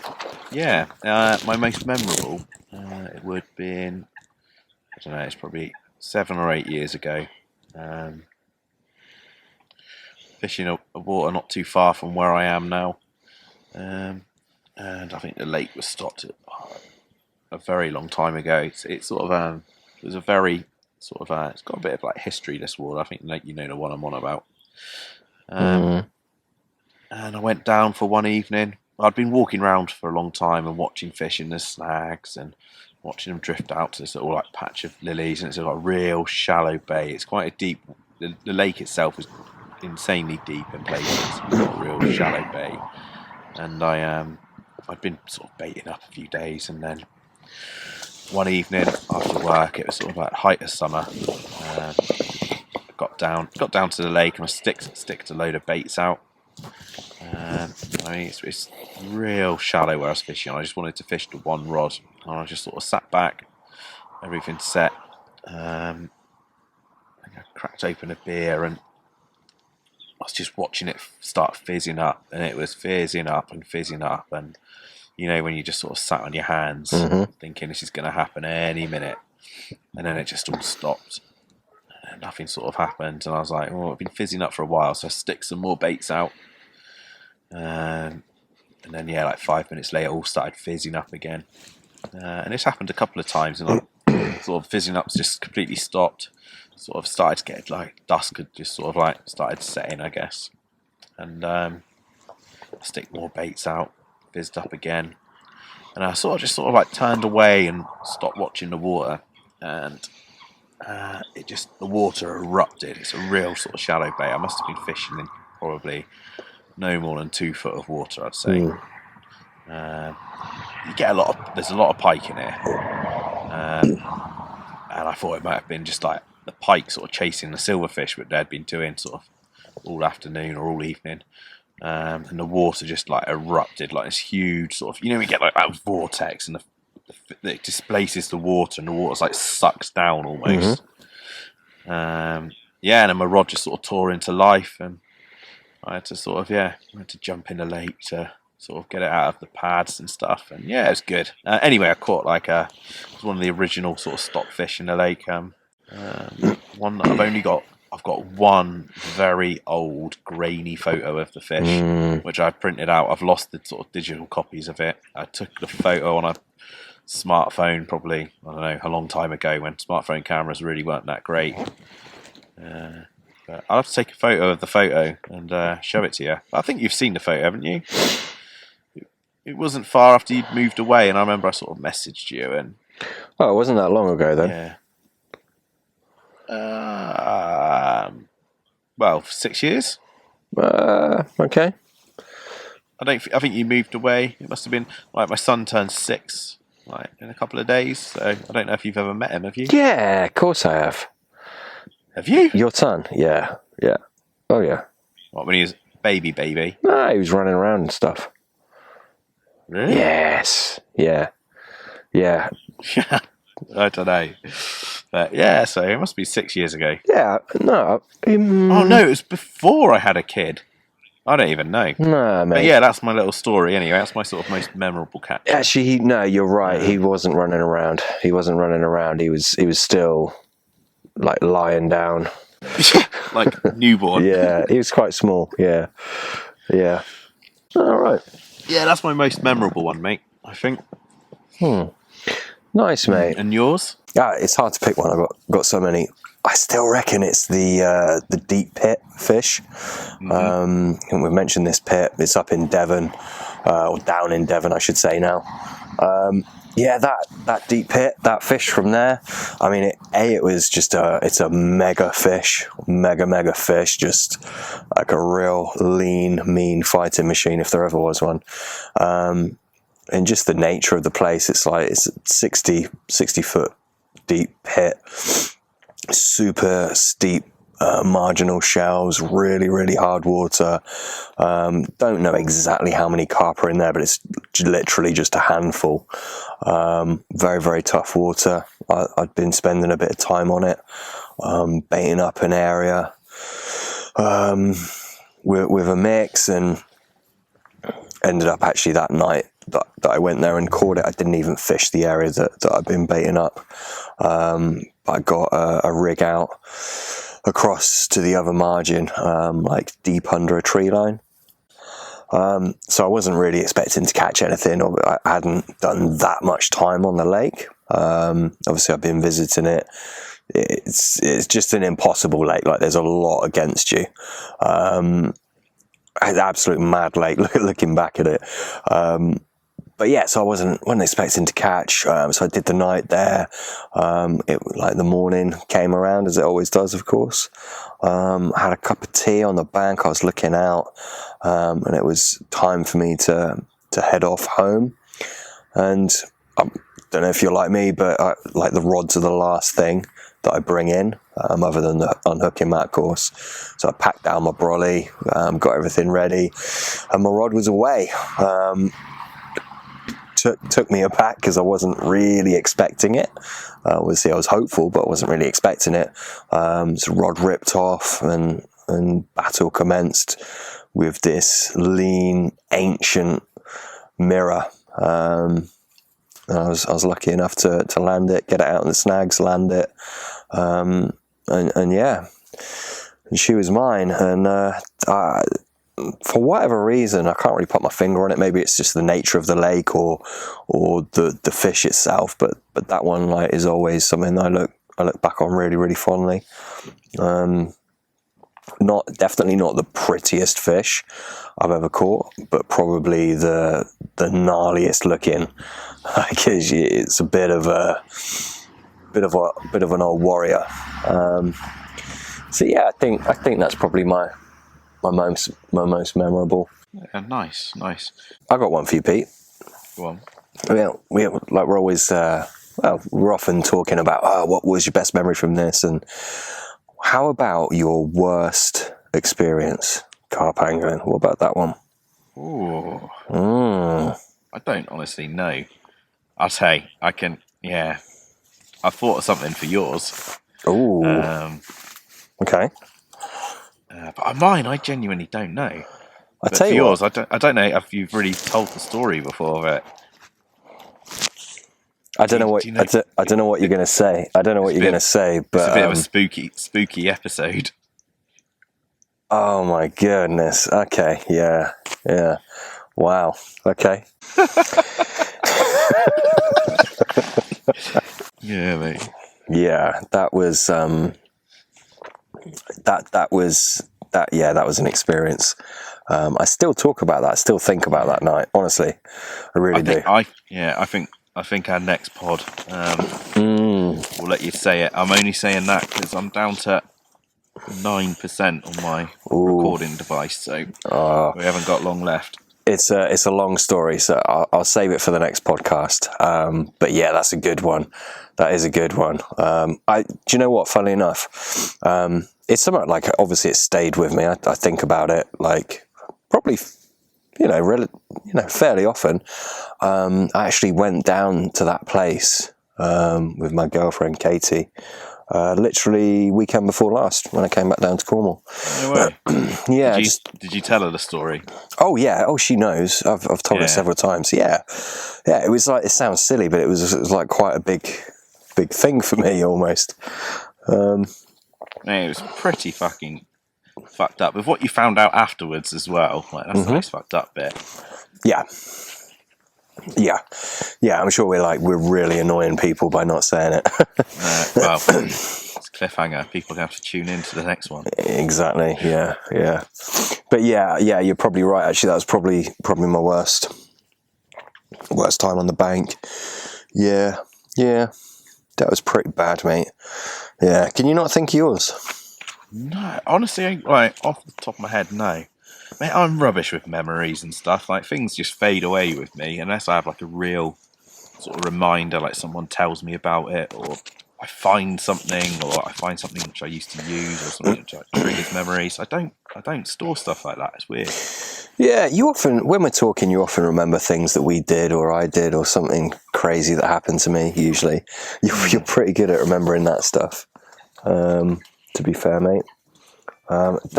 Those pop-ups, you sent me a picture of those pop-ups. Yeah. Blast from the past, old Vision baits. Mm-hmm. Like I said, I remember there was that bait. One of them was called Semtex, wasn't it? Was that the mackerel one? Is that the one I'd call the mackerel? Mackerel, yeah. That mackerel oil in it. That was a great bait. Yeah, your first session on that, you absolutely cleaned up. That was bizarre. I don't remember that. Yeah, I do. I do, because that was like, I remember you got on that bait and I was thinking, I didn't want to sort of jump on it. And then your first session, I think you like had something stupid, like 11 or 12 fish. That's nuts. Like, yeah, it was ridiculous for the water that we were fishing. I mean, there was a lot of fish in there, but that sort of numbers in one session is, like overnight we're talking, it's just crazy. Mm-hmm. And then, I quickly jumped on it after that. But yeah, it was cool finding those pop-ups. I didn't want to I never threw those away. I've only got there's not many left in the tub. They were rubbish. They were not buoyant at all, those pop-ups. Yeah, do they still smell the same? Not really. There's a faint sort of hint of like that mackerel smell. Yeah, it was a good bait, wasn't it? It was quite a cheap bait, if I remember rightly. Well, we got a deal on it, didn't we? I can't remember. We had a little deal on it, mate. Yeah. Yeah. But yeah, it was a good bait. I remember that well. I really liked that bait, actually. It had a nice profile. What was their other bait called? The main one. I have no idea. It's like Ocean something. I'm not sure. Like Ocean Protein or something like that. I can't remember. Not Ocean Red. No. They did the candies, the little bright pop-ups they called candies. Yeah, I remember those. Little toppers and stuff, weren't they? Yeah, I don't know. I think I had a load of like little 12mm pop-ups with my deal or something. No, it was what was the guy's name? Someone Conway, wasn't it? I can't remember. Yeah, that's the name, mate. He's going back years now, isn't it? Yeah, but that was a good bait. Yeah. I'd love to go. It's like, I don't know if you're like me, but like the smells. If you go back to old smells, they sort of bring you back, don't they? Yeah. That would be one I would love to whiff again. It was a really good one, mate. But I remember we found, because the bait was discontinued, and I think we said in previous episodes that we sort of used to roll a lot of bait and mess about with bait. I think it was like a Richworth, like mackerel oil or something. Yeah, it was. Yeah, exactly that. And I don't think it was actually oil from mackerel. I think it was just like a base oil with a flavour or something, wasn't it? But I believe so. Yeah, I believe so. You can get mackerel oil. You can definitely get it, but it was very different from this stuff, or certainly the mackerel oil that I've played with was different to that Richworth. It was more like a flavour, wasn't it? Either that or it was some different type of oil where they used a different kind of extrusion method or something like that. I think the other mackerel oil, I think we did source one, didn't we? But it was I think it was really expensive, wasn't it? Very expensive, if I remember rightly. Don't remember that. Don't remember, buddy. Where did we source it from? I think we used to email these like the big sort of like companies that do this and pretend we're a bait firm and could try and get samples sent out. I don't know if you remember doing that. Yeah, I remember that. We used to. But, yeah. I think we could only source it through there, but unless we were buying it by the gallons and gallons, it was expensive. To get hold of. Yeah, I remember doing that. I totally forgot about that. Yeah, used to write off to all kinds of companies, and they'll send you samples. They probably won't these days. It's probably different. But back then, they'd send them to you, and their samples are pretty hefty as well. Yeah. Oh, yeah, exactly. Yeah, enough to keep you going for a while. Yeah. But I think we're gonna turn in, or certainly I'm going to turn in. The wind has dropped right down here. Looking out onto the water now, it's kind of like a glassy look upon it. I can see the tree line reflecting on it. It's very still, very different from how it was a couple of hours ago. The wind was pumping in here, and now it's dead calm, really. I don't know if you heard it on the audio, but there's been a fox barking and calling, probably 150 yards behind my brolly, probably not even that. Don't know if that picked it up, but yeah, it's a lovely evening. It's gone nice and still now. Not super confident of a bite, but nonetheless, it's just lovely being out here. How about yourself, Pete? What's it looking like down in sunny old Cornwall? Yeah, not sunny, but no, like similar to you. I think the wind's died off. The thunder and lightning is sort of it's long gone now. It's cleared, and yeah, I can hear the geese now. So they're sort of doing their thing. So it must have sort of quietened off. There's no sort of wind. I'm on the very back of the wind anyway, so the wind's coming straight over the top of me and out in front of me. It's just nice and glassy. So yeah, good time to call it a night, I think. Yeah, are you confident of the rods rattling off? No, mate. I mean, I'm not confident, to be honest, but like I say, a big change of plans, and I'm in a swim that I don't know. I've put everything out in the dark, and I forgot to say on the pod earlier, no head torch. So yeah, unprepared as ever. But to be honest with you, I mean, I've got sort of good drops. So I'm happy. Yeah. Oh, nice, mate. Best of luck for you. Hopefully you can report back with a lovely old Cornish carp for the next episode. Yeah, we'll see.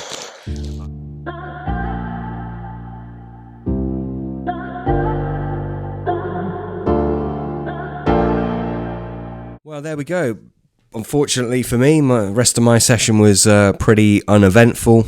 I stayed on through till kind of midday the next day, and I didn't have so much as a liner. So there we go. As I said earlier in the podcast, I will be back there on Wednesday. It's Monday as we record this, to hopefully snag one of the original carp in the lake. Pete had a slightly different session. Do you want to tell us what happened, Pete? Yeah. Very quiet night. Do you know what? Me and Sam were just saying off episode. It was about 2 weeks ago. This was now. We had a bit of technical difficulties trying to update you all last week. We've had another week gap between. So I'm trying to sort of like rekindle my thoughts. But it was quiet all through the night. And then it was about 6 or 6:30 in the morning. And yeah, an absolute sort of like a ripper, a belter. So my alarm sprung into action.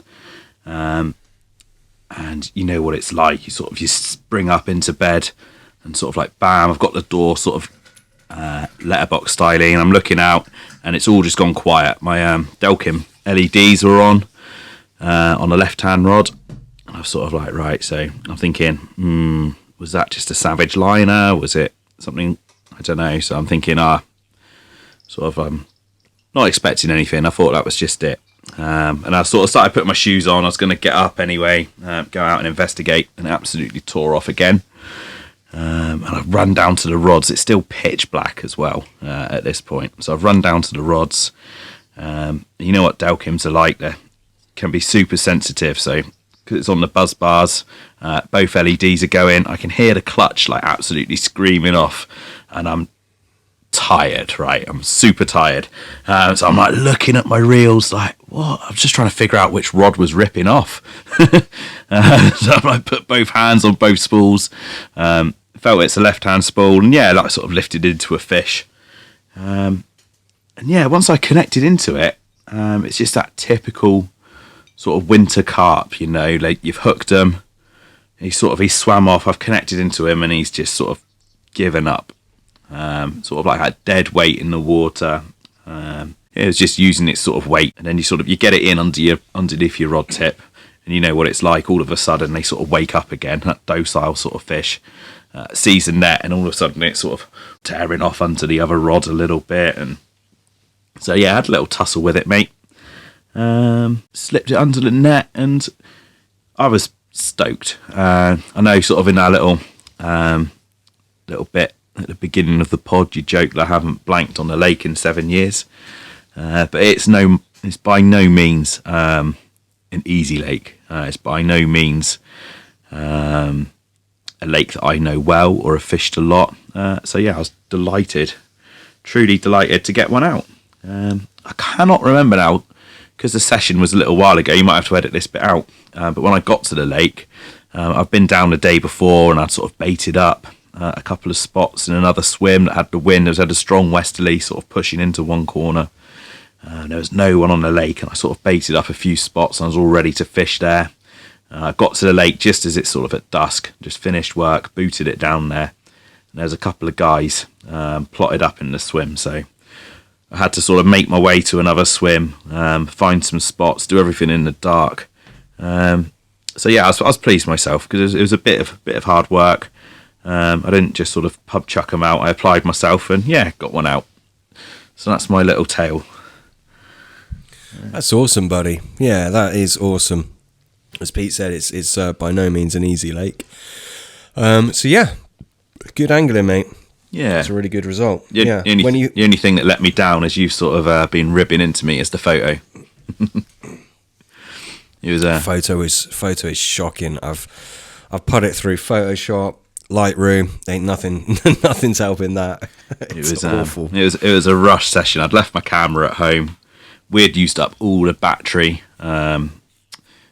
recording the podcast that night on my phone. So I'd left the fish in the net, and I ran to my car, and I managed to get the battery level up over 6% so I could take a photo. So I'd had it in the net for probably 20 minutes, half an hour. And I didn't want to keep it any longer. The light wasn't up in the sky. You know how it is. Sort of like half light levels, photo taken on a phone, and yeah. But it's the capture that counts, mate. I'm pleased I got it. Absolutely, yeah. No doubt. You didn't have a head torch either, did you? No head torch, no ground sheet. The weather was horrendous. Yeah, not very organised. I still haven't bought a head torch. I was hoping to find mine. I've no idea what that is. I've ordered one on eBay today. But I'll be going tomorrow night without a head torch again. I'll probably borrow one off a buddy, to be honest. But you doing a night tomorrow? Yeah, I'm hoping to, mate. Tomorrow night or the night after. May get pushed to Thursday night, but I've been baiting up, so I'm gonna do one this week for sure. Oh, awesome, mate! Awesome. Good stuff. You have to keep us posted on that. Yes, I will. I'll start taking some photos and just like the swim and stuff, and I'll send them across to you to put up on Instagram or. Yeah, that'll be good, mate. Bait wise, buddy, what are you doing? Anything interesting for the listeners regarding your bait at the minute? No. Tail end of winter, no. Do you know what? I am yet to put in my bait order. So I was just fishing over some old shelf lives that I've had, and I've literally had them in my tackle bag for probably a good 18 months. But my homemade pop-ups over the top. Yeah, and that's what caught on. Which pop-ups are these? Are these your special deadlies? Yeah, my special deadlies. I don't mind saying what they are. Go on. They are. It's DT Baits Green Beast. So that's a blackcurrant green beast flavour with the DT. I don't even know if DT Baits are still going, by the way. I've got a little bit of flavour left in these bottles, and I don't know if they're still going or not. Do you know? DT Baits are still going, yeah. I think so. Yeah. But it's their green beast flavour and they're tutti fruity. So to a 1 egg sort of pop-up mix, it's 2 mil of each. And then just some embutyric acid and a teaspoon of citric acid in there as well. Yeah, and that's it, mate. And then obviously you cook them up, let them dry out, and then just keep prepping them with a little drop of flavour and a little bit more of the 2 acids just dripped over the top as well. And I just sort of keep them primed up with that. Do you have a sweetener in there? No, I don't. No? No, but it's something I'm just considering doing, but I don't know why I don't have a sweetener in there. What sweetener did you used to use, or did you use a few? I've used a few. Talent? Yeah. Were you a Talent? Yeah. You're a Talent guy, weren't you? Yeah, I used to use that. So many different manufacturers have got different ones, but they're just named different things, but they're the same sort of thing, if that makes sense. But yeah, I used to try and go like a natural one, so like a Talent. Yeah. What about yourself? In terms of I don't make my own pop-ups anymore. I make pastes and I do a lot with liquids, as you know. But yeah, I mean, if I like Betadine by Hinders. Yeah. Obviously, it's got the betaine in there as well. Betaine and a sweetener. I just use that. It's Talin with betaine. Yeah, that's why it's called Betalin. Yeah, I think if I was to roll up a little pop-up mix now and I wanted a sweetener in there, I think that's what I'd be using. That being said, I wouldn't be using a flavour or a sweetener. I wouldn't be going down that route if I was to knock up some hook baits. I'd just be going down purely natural routes with it. But yeah, I fish with paste if I can, homemade paste. And I also do a lot with my different liquids in different means. I use boilies as well. But I kind of treat my boilies. I don't just use them straight out in the bag. I'll dry out my freezer baits a little bit, and then I'll add liquids, a couple of different liquids, and some powdered ingredients to them, just to increase their attraction, and just give them a little bit more power. Basically, If I was to do a bit of a session, I'd maybe go slightly different, but I tend to be doing short sessions, so I don't want to stove a load of bait in, but at the same time I want the effect of a lot of bait, as in I want to pull them into my area, and you can do that with liquids, obviously soluble liquids and powders. There's nothing really there for them to consume. There's lots of attraction, lots of smells, if you like, but there isn't all the foods to eat. So you can get a lot of pull-in power from your baited spot in two ways. You can put a shed load of food baits in there, or you can put a shed load of attraction in there in terms of soluble aminos and different acids, organic compounds, oleoresins, things like that. And that's the route I go down with. So I have lots of attraction in my baited area, but not that many actual food items. That being said, I have quite a few food items because I believe in, particularly if there's more than one fish, having a few different baits for them to pick up. Just they have a little bit of competition. They start feeding with a bit more trust and gusto. I think that's a big edge, but generally I don't use tons of bait.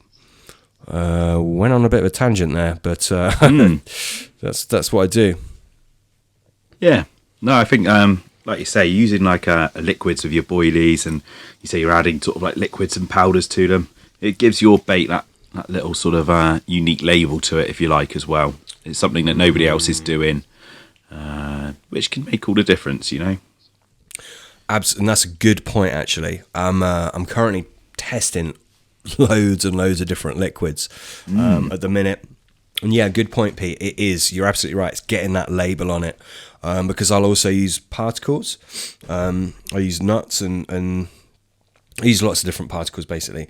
And again, you can, and I don't always do this, but if I'm really trying to get that label going, you can, with liquids, you can add that to particles. Obviously, you can add it to literally anything. And I'm a big believer in that. I want to get my individual thing going on. Now, that doesn't really mean having a particular flavor that you add. Right? Oh, my label is blackcurrant, like Pete said. That doesn't work. The flavors don't work in the way that we think they do. The carp doesn't smell it or anything like that. They detect things very differently. A lot of it's actually, in terms of flavors, is actually to do with the pH change. But yeah, so I want something distinctive. That's what I'm trying to say. Something that just gives off a lot of, say, amino acids is not that distinctive. There's better ways to do it. So yeah, anyway, I've literally just ordered a load of liquids from Bassorel and British Aquafeed, and currently testing out lots of different liquids at the minute. I'm looking to change what I use to something else, which will be a blend, to be honest. What you'll find with the food type liquids is if you blend a few of them together, they'll generally, you have to hit upon the right combo, but generally you can make them much more attractive than just one singular liquid. And B, they tend to get better with time. What you can find is if you just use one set liquid, let's say the old L030, which you can't get anymore, but the old L030, not the L030T or whatever, these modern bait companies are branding, the proper old stuff. Phenomenal liquid, probably one of the best ever, but that could come to a point where it would blow, which obviously means the carp see enough of it, they can get turned off of it. And what you find with blends of liquids is that happens much less, if at all. So yeah, I'm looking for a new blend of liquids, basically.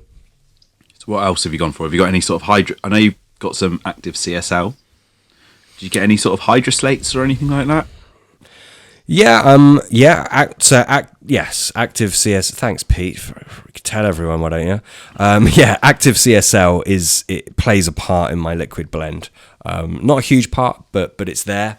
And apart from that, it's a few hydroslates, which basically means that there's been enzyme activity which has broken down the protein fractions into smaller pre-digested protein amino acids, basically. So yeah, I've been looking at all kinds of hydroslates. I haven't decided on a set combo yet, but it will be CSL and a few hydroslates, and then I use a powder as well. I'll tell you the powder. I use a GLM powder. I use full fat. The defatted GLM is no way near as good as full fat. If you get forget what some manufacturers might tell you. If you get the proper full fat stuff, do some tank tests and then do some tests in the pond, in the lake, the full fat stuff is superior, in my opinion. The defatted stuff is a lot cheaper. It's almost like a waste product in some respects. It's just inferior, in my opinion. I don't know what your take is on that, Pete. I think you've used quite a bit of GLM in the past, haven't you? Yeah, definitely. I think we actually compared them side by side. I don't know if you remember, I made a batch of hook baits and I was using really high levels of GLM. I think it was something like 40%, like Ooh. really high. And I think you did a batch with full fat. I think at the time it was really hard to get the full fat GLM. In fact, you couldn't get it from a bait supplier. And I think you managed to source some. I think we mentioned it in another podcast where we used to sort of write off to these sort of like big corporations pretending that we had like a bait firm and wanting some samples. And I remember Aquafeed firm. I think we pretended we were an aquafeed firm. Yeah, They take them a bit more seriously. yeah, that's right. Yeah. Even though it was sort of like pete@hotmail.com. It's embarrassing, isn't it? But yeah, no, definitely. I remember when you got hold of that full fat GLM, we were using sort of like 5%, like small amounts, but it was so much more effective. Tank tests and fishing results. And do you know what? I've actually found, I made a load of these hook baits, just a couple of egg mix, and it was really, really high percent GLM. And I stopped using them, and I actually dried them out. So they were absolutely bone dry, and I actually cured them in some curing salt that I got from a local butcher's. And I remember you freeze them, so they're proper dry. You've got no moisture in them, and you freeze them, and then you cure them in salt. And then you take them out of the salt after a few weeks. You put them back in the freezer, and then you put them back in the salt again. And actually, when you cut them open, you get all the grains of salt all the way through them. And I've had these resting in salt now for probably 6 years.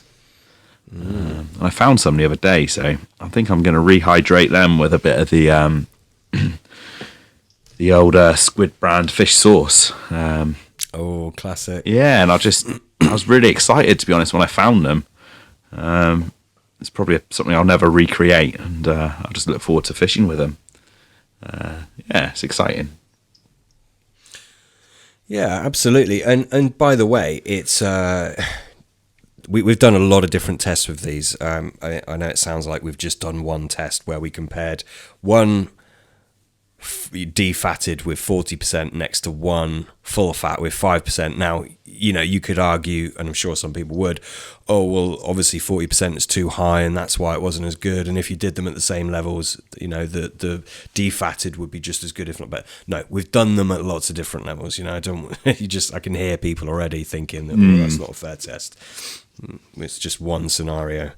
In every situation that I've tested, full fat, good quality full fat, not old stuff, not rancid stuff, nothing like that, but good quality full fat will always outperform the defatted Greenlit mussel powder. That's my take on it. Don't listen to those bait manufacturers telling you it's better. It's really not in any way, shape or form.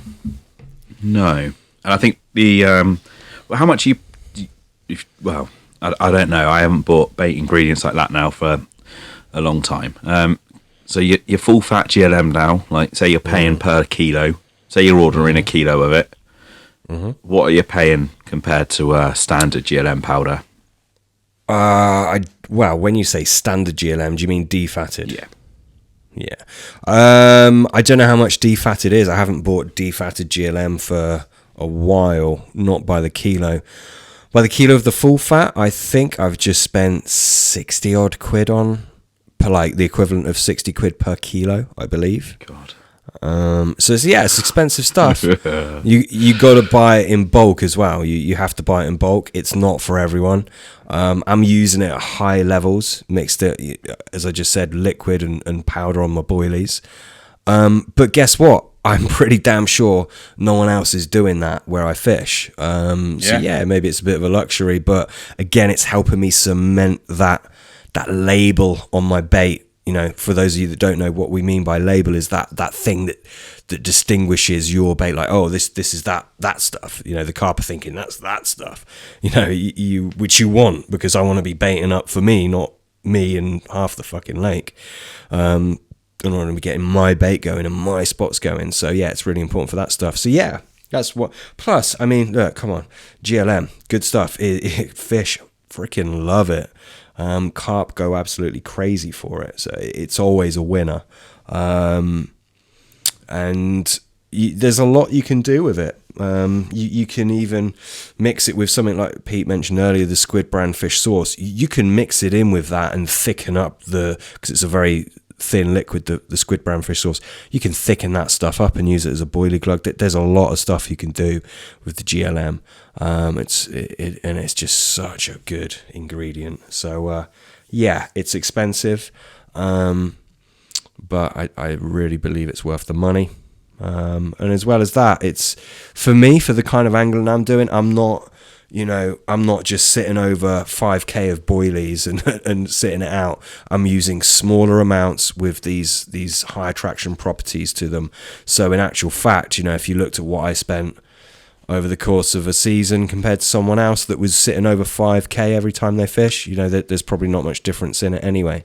It's just where you're spending that money, how you're doing it. And for me, because I angle, short sessions, I just want a bite or two. If the situation allows, obviously I'll put that bait in and get a situation going.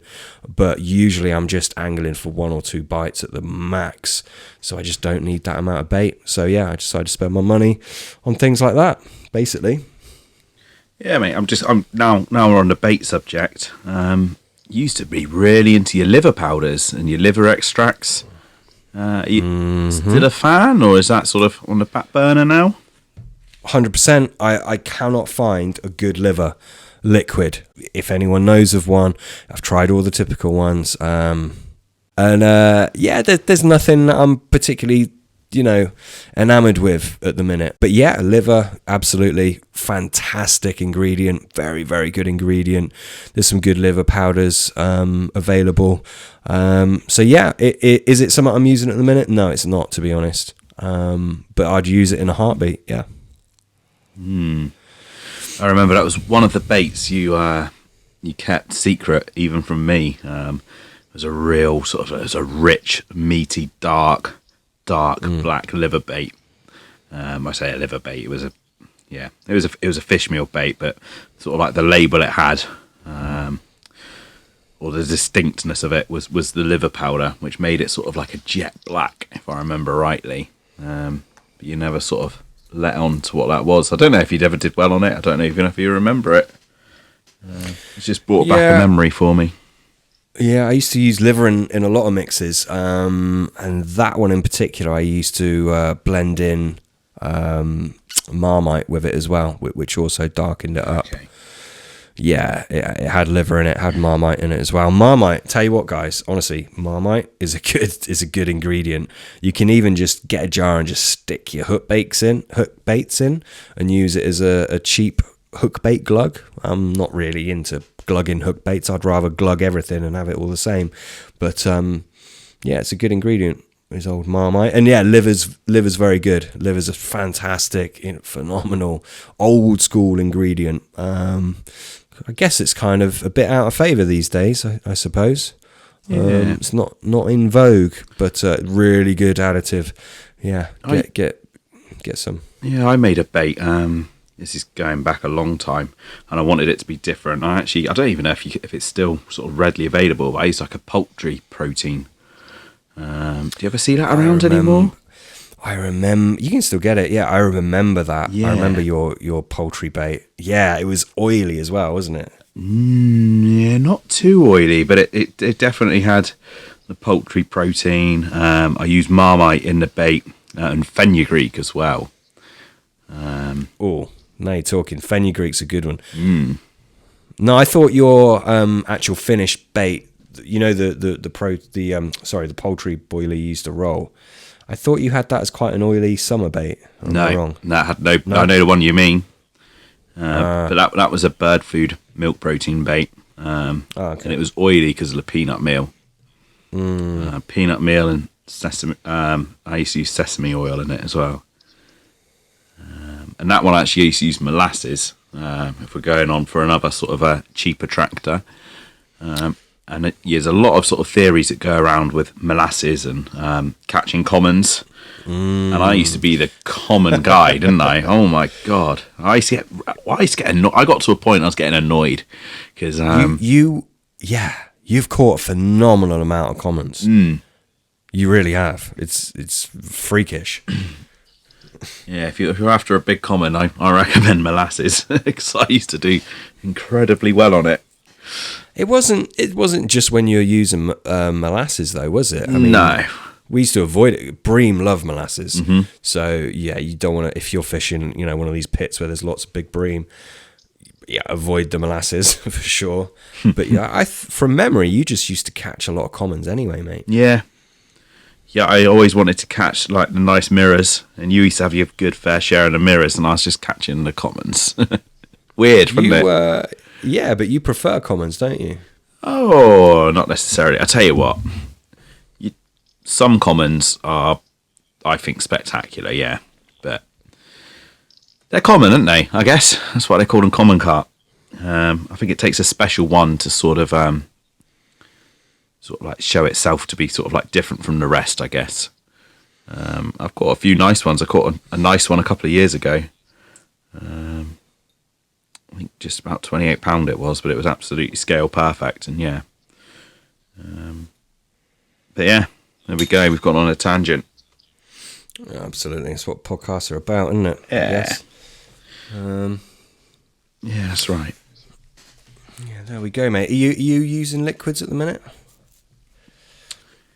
No, apart from topping up the my pop-ups. No, not really. Have I got a plan in the summer months? Yes, I have. I don't really want to sort of go into it too much on the pod, just because of sort of like the nature of the waters that I'm fishing and things, and I don't want to sort of go on too much about it.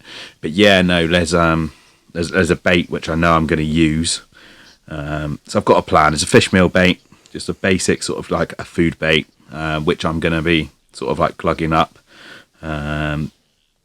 in some sort of hydroslate, pretty much as you've been saying, and I'm going to fish amongst it a bird food bait as well, which I'm uber confident in, and I'm going to be baiting heavy with this fish meal, and I'm going to be sort of like, say, for every 80 fish meal boilies that go out, I'll be baiting up with 20% of these bird food boilies that I'm super confident in, and I'll be fishing the bird food boilie on the hook bait, and that's my plan. So yeah, I want to be drawing it's a bait that I know the fish in that lake see an awful lot of, so I'm going to be baiting my spots up with it as a feed bait, and I'm going to be putting in like a little bit of dessert with it basically, and that's my plan. So hold up, buddy. There's a bait that goes in this lake in large quantities. That's the fish meal or the bird fish food? meal. The fish meal. So you're going to be baiting up with that. You're jumping on the bandwagon, basically. Baiting up with that, and baiting up with your bird food. Yep. And you're going to be fishing the bird food on the hook. Why are you doing that? I just want it to be a little bit different, mate. I know the lake sees an awful lot of this bait, and I want to sort of. I know the fish eat it. I just wanted to have just be a little bit different, you know. Yeah, fair enough, man. That's how I'm seeing it now. Things may change. I'll adapt, but that's how I'm seeing it now. That's my plan, anyway. Yeah. What bait is it? Just a local bait. Which one? It's not like a local bait. Like I said, I don't want to go into it because of the nature of the pod and. I know, mate. I'm just being a dick. Yeah, thanks for that. Cool. So, yeah, and the bird food one is you're rolling that yourself. No, I'm not. No, I'm not rolling it myself. But oh god, I really want to roll a bait again. Yeah, I've rolled so many. Cool. I don't know why it is. Do you know what? I prefer a fish meal, but when it comes to rolling baits, I get really into I don't know. I like a bird food bait. I like a bit of milk protein in there. I like making it super soluble and high amounts of leakage. And I've rolled a couple of pretty decent, half decent sort of bird food baits in the years, and I just sort of really would like to sort of start it up again, but I just don't have the time, mate. I've got one. I found one I'm confident in. You found what? What do you mean? A bought bait? Or? Yeah, I've sort of mentioned it in previous pods. Which which I'm confident in. So I'm just going to sort of stick with that. I don't want to go down the rabbit warren of rolling bait again. I'll stick to my pop-ups. I like knocking up some pop-ups. Yeah, I know what you mean, mate. I do know what you mean. I've just designed a bait, haven't I? After vowing to never get into rolling mass boilies again. Yes. I've been a little bit excited looking at these bulk suppliers, the things that are available now compared to when I last put together a bait, 'cause I've just been using ready bought boilies and obviously a lot of particles and make my own paste. So I've been looking into it, and I've designed a bait. I mean, look, to go from designing a bait into a finished product which you're really happy with, you got to test you got to test this a lot. So obviously it's very early stages. On paper, it looks amazing. Obviously, it depends. We'll see how it rolls and things like that. I probably won't even roll it, to be honest. But with the ingredients and the things and it's quite exciting. Very exciting for me. Nice. Fish meal? Nope. No. Oh God. It's not a fish meal. It's not a milk or bird food. It's not a fish meal. Okay. Nope. Are we sort of talking about some sort of vegetable meals, some sort of vegetable protein? There is some vegetable matter in it. There's not vegetable protein in it. No. It's a bit different, mate. Yeah. It's very different. I really think it would do well. It's got a phenomenal profile. So I'll probably never do anything with it, mate, to be honest. No, this is the trouble, isn't it? But it's nice. It's nice to it's nice to. I don't know. It's not for most people, but for us, we're just geeky with this stuff. So it's enjoyable to fathom out a bait and look at it all on paper. Really geeky, boring stuff, actually. Yeah. But if that's your thing, then it's fun to do. I remember when my poor wife, or girlfriend at the time, she was teaching evening classes like Excel spreadsheets, and I had her knocking me up all kinds of crazy equations on different spreadsheets, or I could just put in the data sheet of all these ingredients and change the percentages around and get the amino profiles. I miss it, mate. I do miss it, I've got to say. But it's a whole separate hobby, isn't it, really? 100%. Yeah, it absolutely is, and it will hinder your fishing. 100%. Yeah. You want to catch a load of, go and buy a proven bait. And then, sure, I think you can definitely pimp it up, to coin a phrase. I freaking hate that phrase, but you can definitely add your own spin to a bought bait and make it better. Like I said, add some liquids, add some powders, what have you. But just buy a proven bait. Otherwise, you're spending freaking hours, designing bait, rolling bait, testing it, and then you got to tweak it, and then there's all this doubt. Am I blanking because actually I've made a shit bait, or am I just blanking because I've got the angling wrong or the fish aren't having it or whatever? So many variables. So yeah, my advice, if you want to catch a load of fish, just get on a proven bait. I'm sure you'll agree with that, won't you, Pete? Yeah, 100%. 100%. Yeah, and in fact, isn't it funny? A lot of the top anglers, they're not bait men, are they? No, not at all. No, they are focused though, 100% everything in their approach to fishing. And bait isn't their concern. I think I think they get a bait that they're confident. All right, yeah, boom, that works. Tiger nuts or a proven boilie, and then that's it, isn't it? It's almost like let's forget that and then put the full focus on. Let's be honest, you've got to find the fish first and foremost. You ain't catching shit unless you've found the fish. Then you need to read them. Are they just there? Are they going to eat there? Are they going to move somewhere else? What is their pattern? How do they feed? When do they feed? And how do they feed? As I just said, do you need to change your bait? Do you need to change your rigs in accordance with how they feed upon the bottom? Not all fish feed the same. Different ones have different body shapes. Different ones have different characteristics. Different lakes, they will feed in differently, in different manners. You've got to bring all these things into consideration and really if you got a good bait that you know carp will eat, let's just have that in place, and then think about all these other things, and you're probably going to catch more. That's what I think. Anyway. Yeah, I think so. So moving on, mate. We've drifted onto bait again. I think this will be a common theme, won't it? Because we both tinker. I can guarantee, give it another 6 weeks or so, when the evenings are starting to get a lot lighter and we're out on the bank a bit more, things will change again, no doubt. We'll be changing our approaches to the season, sort of like the spring conditions. Yeah. What are we going to go for next, mate? You've done our listeners' questions, haven't you? Just the one. Yeah, just the one. Yeah.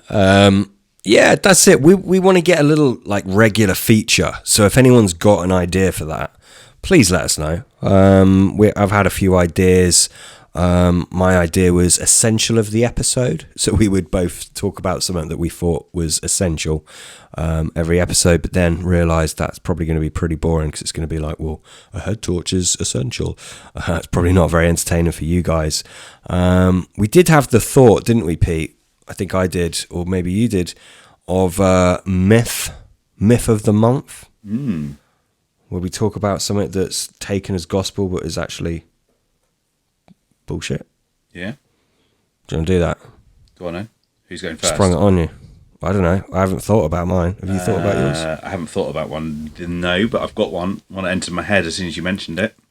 Oh, boom. Go with that then. I think Sounds everyone like we knows know it's what we're doing. bullshit, but it used to be a thing back in the Matt Hayes days when everyone was watching Matt Hayes. Were they? Were they? Yeah. You not watch much Matt Hayes? Never. No, you should. Nope. Anyway, so this is a Matt Hayes thing. The fish hasn't been caught before. You can tell because it's still got the skirt in its mouth.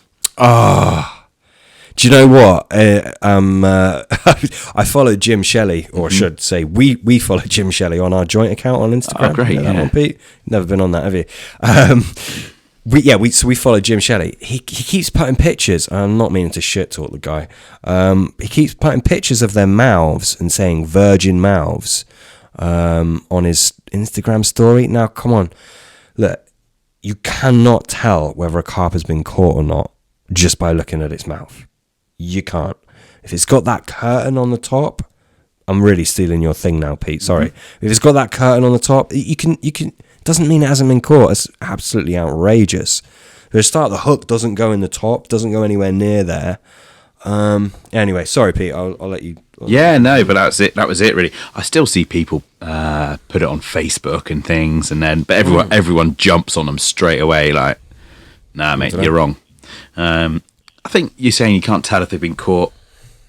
I've caught a few fish before, and you sort of like, you can feel the bottom lip. You put your finger in the bottom lip, and you can sort of feel that sort of like a hard callus, probably where they've been pricked before. Do you know what I mean? I think that can be down to what they're feeding on and whether they're siphoning a load of gravel and things like that. Yeah. Also, I mean, look, it could be pricked just once. Is that going to, quote unquote, callus that segment of the mouth? I very much doubt it. Yeah, that's it. And you sort of mentioned Jim Shelley there. So another suggestion or idea was to maybe sort of like review or discuss something we've seen on, whether it be social media or like a YouTube video or something, which I think was sort of like my idea, and just sort of like mention it and talk about it. And sort of like the one I had in question was it was a quarter podcast with Simon Scott. I don't know if you've listened to that one or watched it. That podcast is a fantastic listen. He's a very, very knowledgeable man.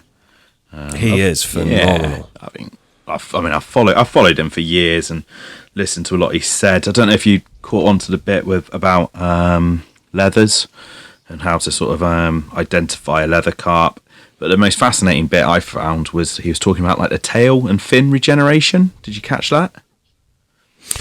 I heard about the levers and how. See, I would have been one of those people that said, no, it's got a scale on it. It's not a lever. But he was saying that's not how fish farmers would class it. Yes. Right? Well, even which I found interesting. Yeah. No, definitely. But this is what got me, and he was sort of like, so you see leathers, it's sort of like history fish you can sort of think of with Heather leather, yeah. They've got that sort of like small little paddle tail, and that's basically because it's worn down over the years for whatever reasons, and they've actually got such a small percentage of like sort of like regeneration basically on their tails, and I'm pretty sure he said like like a common carp, you're looking at sort of like a near 100% regeneration rate, 90 odd percent, or it was a really high percent anyway. I just found that quite fascinating, mate, and it sort of just really struck a tone where you see a lot of these fish, if they've got that small sort of little heart-shaped paddle tail, and then a lot of levers, sort of like the older fish, you see that, and it rings true.